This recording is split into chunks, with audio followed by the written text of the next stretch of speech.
Que tal, saúdos? A Confraría de Noia paralizou a extracción de marisco ante os elevados índices de toxina. Isto provocou o aprazamento da exaltación do berberecho prevista para esta fin de semana. Vémolo de contado, xusto despois dos titulares. Non haberá suba de taxas nin impostos en Pontevedra no ano 2026. O alcalde da cidade salienta que o goberno local toma esta medida por 12º ano consecutivo. Impulso, saneamento e abastecemento en Rianxo coa licitación, adxudicación e execución de distintos proxectos. O orzamento total investido supera os 800.000 euros.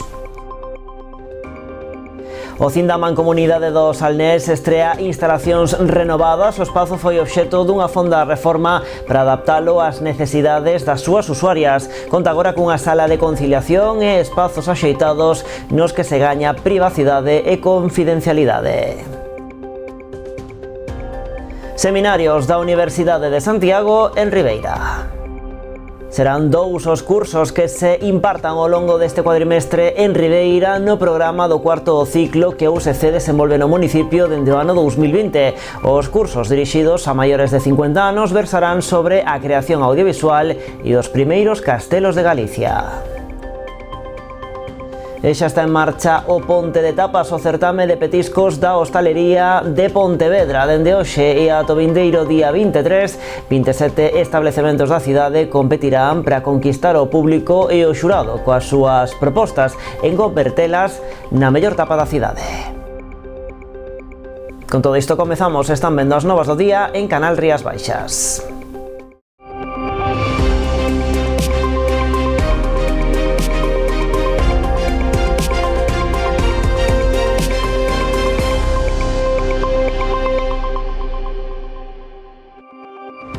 Veámoslo en portada. A Confraría de Noia decidiu suspender de xeito cautelar a actividade marisqueira durante esta semana ante o incremento dos niveis de toxina lipofílica. As últimas análises arroxaron valores elevados por riba de 100, aínda que os bancos poderían seguir abertos, posto que o límite para decretar o peche é de 160. O Pósito decidiu nunha xuntanza urxente para parar a actividade, posto que as conserveiras adoitan deixar de comprar o bivalvo con valores tan elevados. Esta decisión motivou o aprazamento das xornadas de exaltación do berberecho que estaban previstas para esta fin de semana. En Pontevedra non haberá suba de taxas nin de impostos no ano 2026. Así o anunciou esta mañá o alcalde da cidade. Miguel Anxo Fernández Lores explicou que o goberno local toma esta decisión por 12º ano consecutivo. Segundo o rexedor, esta medida supón un aforro de máis de 14,5 millóns de euros aos veciños. Os recibos de taxas e impostos no Concello de Pontevedra continuarán conxelados no ano 2026. Por 12º ano consecutivo, o goberno local decidiu seguir sen aplicar a actualización do IPC para reducir a presión fiscal. E en base a que se fai unha excelente xestión económica, podemos permitirnos o luxo de non incrementar, senón máis ben reducir a presión fiscal. Porque eso nos vai permitir manter os servicios fundamentais do Concello con dignidade, non? Segundo Fernández Lores, esta decisión permitirá que cada pontevedrés aforre no 2026 ao redor de 176 euros. Sería esta a contía que cada veciño tería que pagar se taxas e impostos se actualizaran co IPC destes 12 anos. A medida supón tamén que no vindeiro ano o Concello deixará de ingresar case 15 millóns de euros. E isto facémolo porque nos apostamos sempre por a responsabilidade, por ser responsáveis, témolo aí, a hora de buscar a equidade fiscal, vale? Ademais, o Concello continuará traballando na actualización de padróns fiscais e na detección de posibles fraudes, algo que, xunto co dinamismo económico e o crecemento vexetativo da cidade, permitirá aumentar os ingresos, segundo defendeu o rexedor. O que pretendemos con esta filosofía é que paguen todos os que teñan que pagar, vale? E non facer outro tipo de actuacións que sería o incremento lineal de taxas, de calquer tipo de taxa ou impostos, que iso que significaría que pagarían máis os que pagan, non? pero nós creemos que hai que buscar a equidade. En canto ao coñecido como taxazo do lixo, Fernández Lores adiantou que en Pontevedra non se vai aprobar. Explicou que o Executivo local aposta porque pague máis que enxera máis residuos. Como polo de momento o Concello non ten información suficiente para aplicar esta taxa con coherencia, a decisión din é aprazar a súa entrada en vigor. E cando teñamos os estudos suficientes, aplicaremos esa filosofía da lei, que nuns casos será para baixar a taxa, en outros casos será para subirla, pero sempre dependendo da produción de residuos que teñan. Si que adiantou que nun futuro se aplicarán bonificacións ás persoas que máis reciclen. E o Grupo Municipal de Compromiso Outes denuncia a grave situación que atravesa o Centro de Saúde do municipio con demoras de máis de 15 días para conseguir unha cita. Segundo a concelleira Alba Quintela, este problema é consecuencia directa da mala planificación sanitaria da Xunta, que non garante unha atención primaria de calidade. Ademais da cobertura estable de todas as prazas médicas, dende Compromiso reclaman a recuperación dunha praza exclusiva de pediatría para o municipio. Na actualidade comparten este profesional con noia, polo que moitas familias acaban acudindo ao PAC ou mesmo a urxencias do Clínico de Santiago ante a saturación do servizo. Demandan ademais que se garantan as sustitucións no caso de vacacións ou baixas do persoal sanitario que actualmente non se cobren.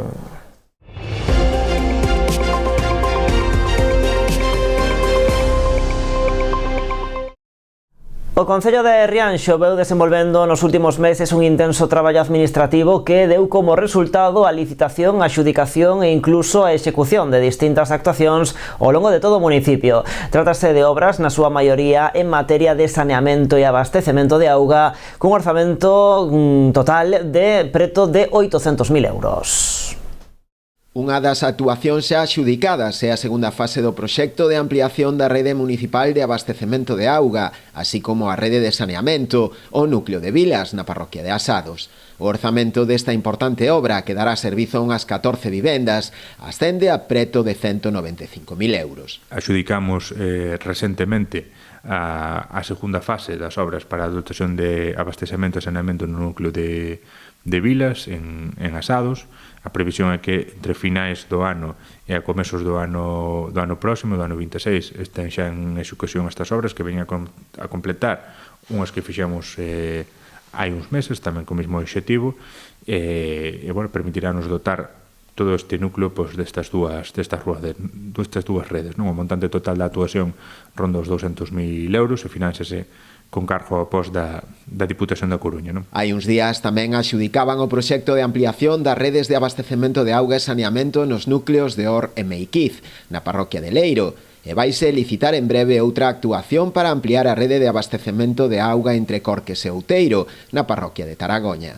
A obra para a dotación de redes de abastecemento e saneamento nos núcleos de Or e Meiquiz, na parroquia de Leiro, cun importe tamén semellante ao anterior e que tamén se financia con cargo ao pos da Diputación da Coruña, e vamos a iniciar axiña o procedimento de licitación tamén doutra actuación para ampliar a rede de abastecemento de auga entre Corques e Outeiro, na parroquia de Taragoña. Neste caso o importe é algo inferior, ronda os 90.000 euros, e tamén, como estas son anteriores, enmárcase dentro do plan de obras da Diputación da Coruña, non? Dende o Concello tamén informaron de que deron luz verde a outro importante proxecto para a ampliación das redes de abastecemento e saneamento no lugar de Villanustre, na parroquia de Asados, cun orzamento de preto dos 200.000 euros. En definitiva, actuacións todas elas importantes de cara á mellora de servizos básicos, que supoñen un orzamento moi elevado, cun investimento total de preto dos 800.000 euros. Un montante de obras elevado que nos está permitindo, en todas estas áreas que menciono, renovar viales, ampliar redes e ir mellorando as infraestructuras municipais en distintas zonas do noso municipio. O CIM mancomunado do Salnés estrea instalacións renovadas. O espazo que dá servizo aos concellos de Cambados, Meis, Ribadumia, Meaño e Vilanova foi obxecto dunha fonda reforma para adaptalo ás necesidades das súas usuarias. As instalacións contan agora cunha sala de conciliación e espazos axeitados nos que se gaña privacidade e confidencialidade.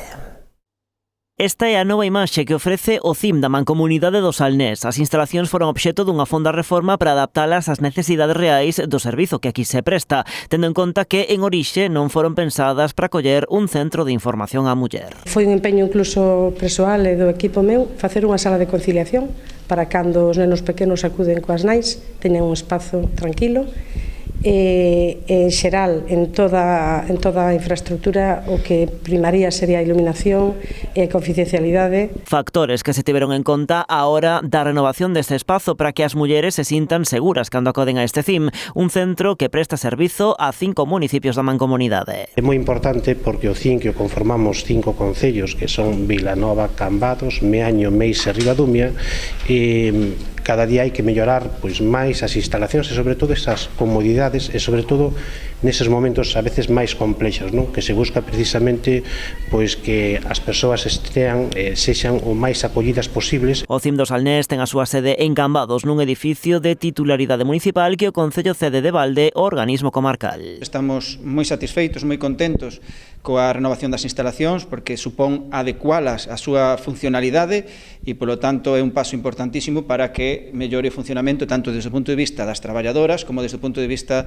das usuarias. Na reforma, a Xunta, a través do Fondo das Políticas do Pacto de Estado contra a Violencia de Xénero, achegou case a totalidade do investimento, uns 103.000 euros. Cooperación institucional, neste caso, bueno, pois para a remodelación dunhas instalacións que van máis alá da cuestión, digamos, estético-urbanística, que teñen unha significación sociopolítica, por decirlo de alguma maneira, porque trátase de buscar espacios de seguridade nos que as mulleres cheguen esta primeira trinchera a que acceden e se sintan seguras. Mulleres que chegan, basicamente, con medo e con inseguridade. Unha rehabilitación, unha reestructuración completa de todas o que instalacións, obra real, quero decir, con infraestructuras e con mobiliario, todo para adecualo precisamente ás novas exigencias que ten un CIM de Cambados, que é un dos CIM donde máis traballo, ou digamos que máis carga de traballo teñen de toda Galicia. No acto desta mañá gardouse tamén un minuto de silencio como mostra de rexeitamento aos últimos casos de violencia machista rexistrados en España.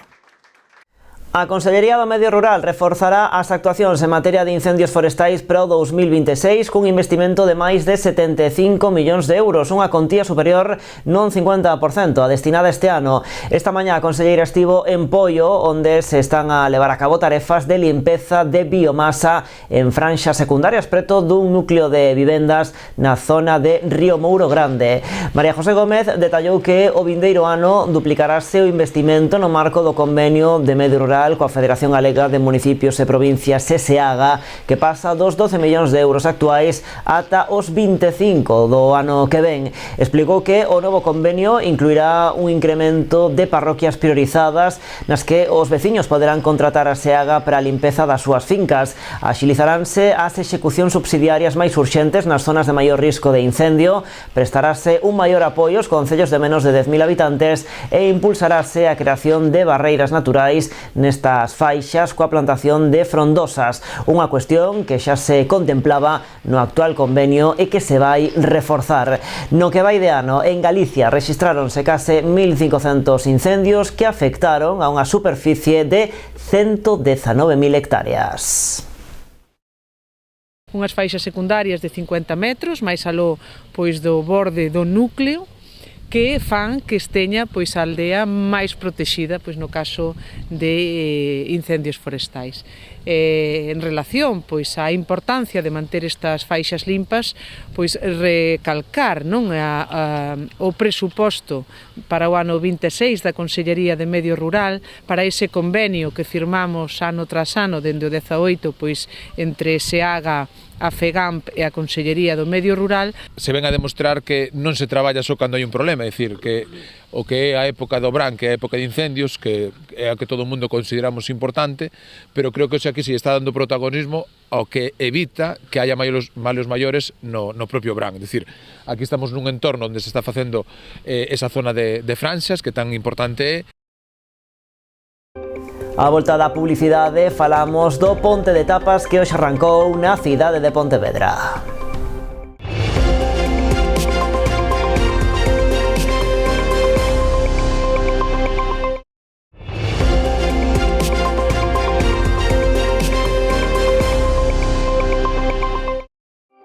E aquí seguimos nas novas en Canal Rías Baixas. O Concello de Ribeira reforza a súa oferta formativa con 2 novos seminarios do cuarto ciclo da Universidade de Santiago. Os cursos dirixidos a maiores de 50 anos versarán sobre a creación audiovisual e os primeiros castelos de Galicia. Serán 2 os cursos que se impartan ao longo deste cuadrimestre en Ribeira no programa do cuarto ciclo que a USC desenvolve no municipio dende o ano 2020. Nesta ocasión, a proposta formativa componse dun obradoiro de creación audiovisual, no que os participantes terán ocasión de levar á práctica os coñecementos adquiridos coa rodaxe dunha curta. O outro dos cursos consistirá nun seminario sobre os primeiros castelos de Galicia datados na Idade Media, que inclúe ademais algunha saída de campo. Este cuatrimestre queremos presentar hoxe pois que vamos a ter 2 seminarios en principio, porque como falaba aquí con Esther, pois vamos a ver se somos capaces de chegar a que sexan 3. Son seminarios, neste caso, o primeiro sobre cinema, con un obradoiro de ficción audiovisual para maiores e creatividade, que se vai a levar a cabo entre o 10 e o 17 de novembro. Vai a ser impartido por Manuel Gómez Santos e Juan Salvador Outeiral. E vamos a ter tamén, pois, outro seminario sobre Idade Media, con os primeiros castelos de Galicia, a chegada do románico, que se impartirán o 15, 18 e 19 de decembro e serán impartidos por Victoriano Nodar Fernández. Ademais desta proposta inicial, Concello e USC traballan na ampliación da oferta formativa para este cuadrimestre, cun novo seminario en materia obradoiro sobre inteligencia artificial. Esta formación vai dirixida a maiores de 50 anos que xa poden solicitar praza de xeito telefónico ou a través da Secretaría Virtual da USC. Temos a matrícula aberta para 2 seminarios. Eu convido a todas as persoas, independentemente que estén matriculadas no cuarto ciclo, a que se acerquen porque ábrenos perspectivas e a veces pois o que é descoñecido resulta ser moi cercano e resulta ser de interese, non? Desde esa perspectiva, animar a todos a que sigan sendo axentes activos da sociedade civil e, polo tanto, que esta formación continua que temos a posibilidade de desenvolver en Ribeira a través da sede e a través do convenio, pois que chegue a canta máis poboación, pois moito mellor. As clases impartiránse no Centro Cultural Lustres Rivas en horario de 10 a 12 da mañá. E o BNG de Ribeira xunto a Galiza Nova e a Asociación Cultural Altofalante organiza un magosto popular. Será este sábado na Praza do Concello, que acollerá ademais a presentación do libro infantil O Magosto de Brais. O BNG de Ribeira celebrará este sábado unha xornada festiva e cultural aberta á cidadanía como agosto popular organizado en colaboración con Galiza Nova e a Asociación Cultural Altofalante. Ademais da degustación de castañas de balde e xogos populares, o programa inclúe a presentación do libro infantil O Magosto de Brais, de Jorge Pérez Sampedro. Altofalante participaremos fundamentalmente coa presentación do libro O Magosto de Brais, obra dun veciño aquí de Ribeira, Jorge Pérez.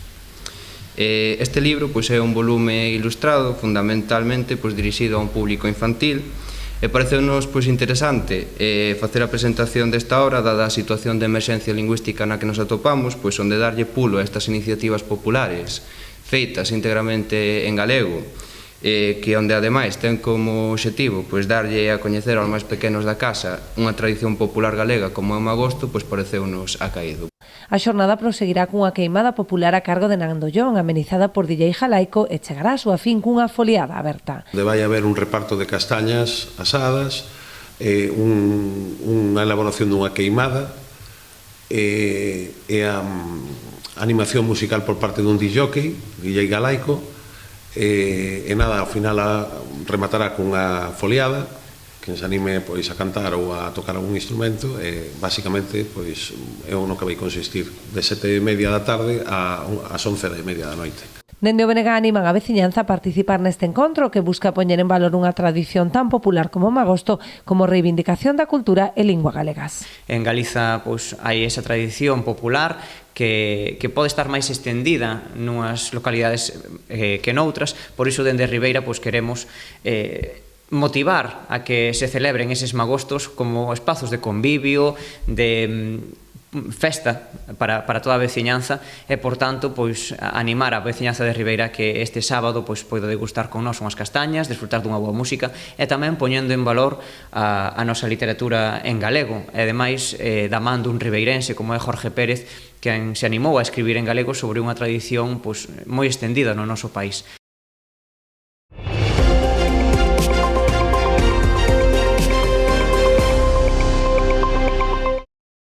A Asociación Boirense de Empresas vende facer públicos os gañadores dos premios á excelencia empresarial nunha edición que bateu récord de participación. Os galardoados serán a librería El Cisne na categoría de mellor comercio e o bar Os Fornos na de mellor empresa. O premio de honra AVE 2025 foi concedido a José Manuel Outeiral Lapido, xerente e director xeral do Grupo Outeiral, en recoñecemento á súa traxectoria profesional e á súa contribución á economía local. A entrega de premios terá lugar o venres 14 nunha gala que se vai celebrar na Pousada da Galiza Imaxinaria. As invitacións exclusivas para empresas asociadas á AVE xa se poden recoller na sede da asociación. Xornada arredor da dinamización do sector turístico no polo de emprendemento de Vilanova. Nesta acción formativa participaron algúns dos emprendedores que reciben asesoramento neste servizo que a Xunta ten no Pazo de Vistarreal. Un espazo no que continúan achegándose persoas que teñen en mente a creación ou expansión dun proxecto. Partindo dun sector fundamental para as Rías Baixas como é o turismo, a xornada que se celebrou esta mañá no Polo de Emprendemento de Vilanova permitiu aos participantes recibir formación no eido digital. Claves fundamentais, explica a responsable do Obradoiro, pro impulso dun negocio, buscando darlle aos proxectos respostas a tres cuestións: visibilidade, diferenciación e rendibilidade. Voulles contar un pouquiño como poden rentabilizar o seu aloxamento en tres pilares. O sea, unha cousa moi sinxela, sobre todo tendo en mente o que é o mundo digital, porque hai moita carencia dese coñecemento. Na xornada participou por videoconferencia o subdirector xeral de Emprendemento da Xunta, José Luis Maestro. Nesta acción participaron algúns dos emprendedores que están a recibir acompañamento por parte deste servizo autonómico instalado no Pazo de Vistarreal. Por aquí seguen achegándose persoas que queren impulsar un proxecto ou expandir aquel que xa está en marcha. Explícannos que o papel do polo é clave. A mí los polos me ayudaron mucho a darle orden a mi cabeza, porque yo tengo como muchas ideas y muchas cosas para hacer, pero hay que trazar un camino. Y para mí lo más importante en el polo fue eso. Y luego, pues, en asuntos como presentarse a concursos de emprendimiento, así, todo lo que es la elaboración, del papeleo, de las presentaciones, ahí... Sin el polo yo no hubiese podido hacer todo eso porque no es lo mío. Héctor ten un proxecto centrado na agricultura biointensiva. Hoxe comparte mesa con Judith, emprendedora no sector da ciberseguridade. O polo ubícate, ponte nese foco onde ti queres punto de partida, axúdate a pensar en como poder prospectar e como poder facer unha proxección do teu proxecto para que non se quede solo nunha idea. Na mesma liña, Ana, que impulsa un proxecto centrado no mundo do benestar e o cuidado persoal. Hace un año llegué a Villa García, me comuniqué con el Polo, con Yolanda, y la verdad que con la orientación de ella conseguí por fin atreverme, darme de alta como autónoma y cumplir mi sueño, que para mí, mi misión en esta vida es ser bienestar y expandirlo. Un asesoramento integral, explican, que vai dende o máis grande aos pequenos detalles, pero esenciais para cada proxecto. Ver cousas tan sincelas, que ahora as vemos sincelas como,